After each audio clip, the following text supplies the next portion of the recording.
It's gray hoodie DME season, guys. You know, it's coming up around that. It's October. You know, I'm starting to get a little. You know how we do. What up, though? It's your boy DME. All right, boys, let's get into this. Tay.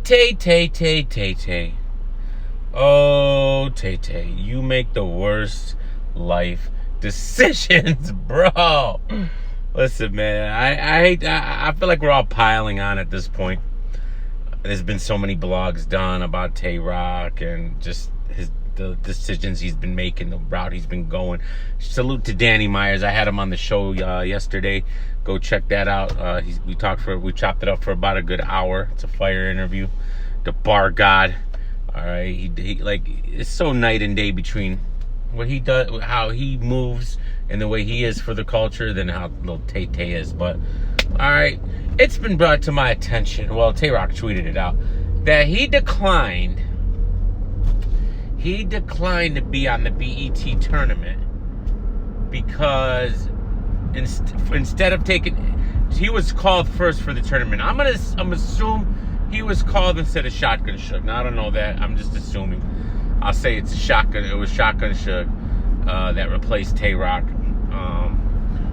So it would have been like Tay Roc T-Top and then Geechee DNA and then the finals. So he said he declined because if the judges or if the people, because the judges are the people in the crowd, were on some BS and he didn't win that 25 thou, you know, he might almost have to fight some of the judges. Well, the judges were the crowd, so he probably would have pulled a Jack Boy Maine and almost fought the crowd. He would have jumped in the crowd and be like, "Oh, gang, what's up? Oh, gang, what's up?" You know, that's what he probably would have done. All right, if he wouldn't have won that tournament. So instead, he took the guaranteed money to battle Calico and T-Rex. What I don't understand, is why can't you do it all? Like, Geechee Gotti's battling you on that, and then he's doing the tournament right after. You know, like, I'm sure DNA, like, you saying you couldn't prepare for it. Like, first of all, Tay Roc, the BET Awards. This is, even though the way that it's being judged is a little bit corny, and apparently this was Beasley's. Beasley said he fought tooth and nail to get it to be a crowd meter judged event instead of actual judges. They wanted judges. Beasley's the one who did not want judges. He wanted the crowd meter to be so this was Beasley's idea. So if you guys think it's corny, you can go talk to Beasley about that one. But anyways, what I don't think Tay Roc understands. This is the BET Awards. This is pretty huge, man. This is pretty huge. Like, a lot of people watch the BET Awards, all right? A lot.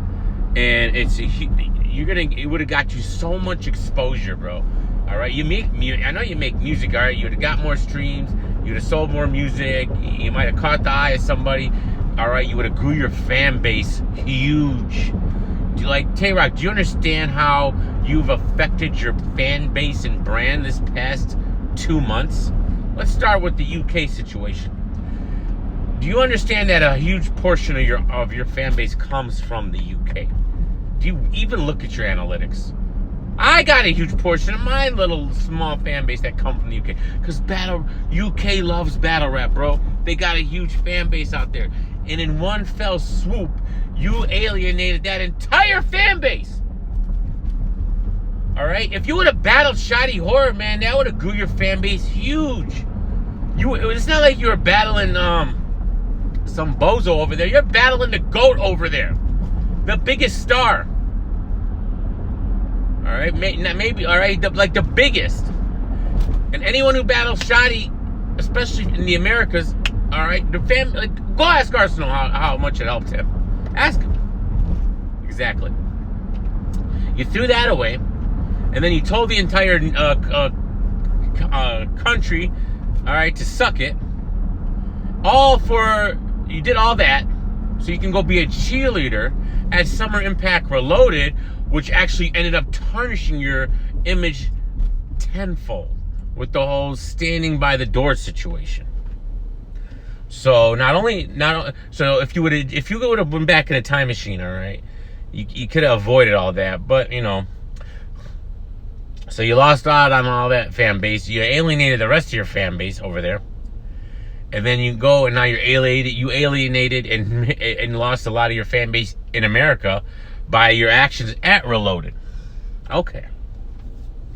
Now you have like a chance to grow your fan base again on the BET, and you declined that to what? To battle Tay Roc in a 1-rounder? It's a 1-rounder. A month later, the Geechee, you could do the Geechee, and the BET is 1 round. All you would have to do is write 1 round for T-Top.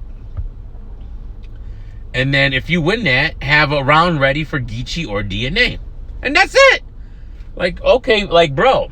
And you could have maybe won $25,000 extra. You still do your Geechee battle. And I'm sure you could cut. Well, you don't think you can handle all that? All right, listen, Tay Roc. I don't know what's going on, bro. I don't know what's going on with dude.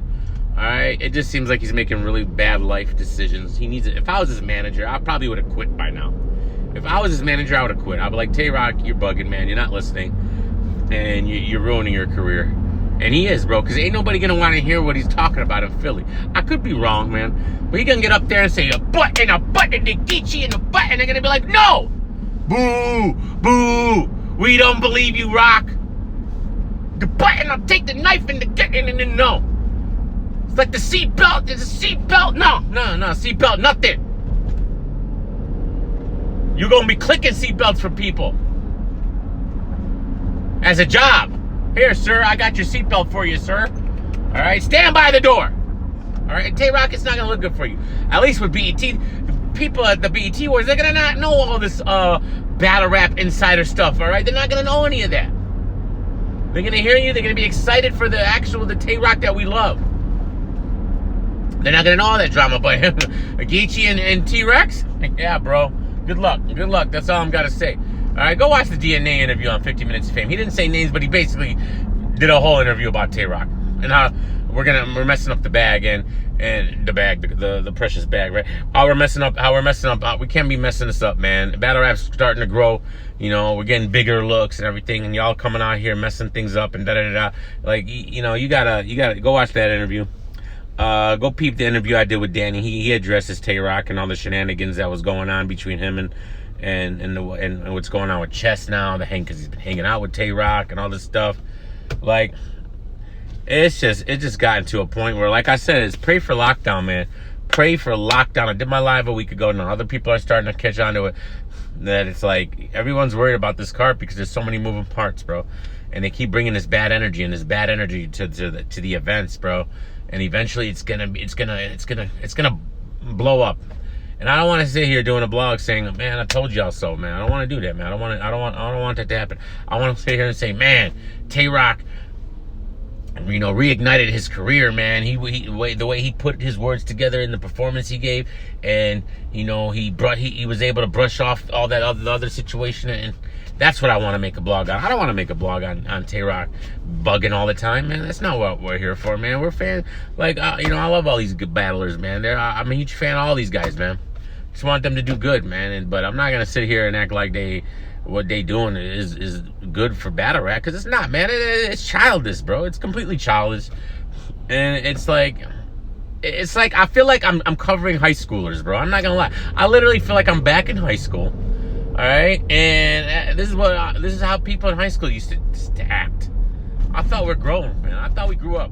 At least I did. I don't know. You guys didn't grow up. Like, I grew up when I was like, I grew up when I don't like little after college-ish, like in your mid-20s. It's like, all right, all that stuff's whack. Like, what are we doing? I don't know, man. But the URL, you guys gotta figure this out, man. I feel like y'all, I don't even know why you called Tay Roc and gave him the first option for the way he'd been acting at your events and this and that. Like, that's the problem. There's no consequences with y'all. Like, nothing. There's no consequences with you guys. You know, as long as you're a star, you can get away with whatever you want as far as URL is concerned, because you will never not book someone for something he did if he can make you money. And that's where you're wrong. You need to put your foot down.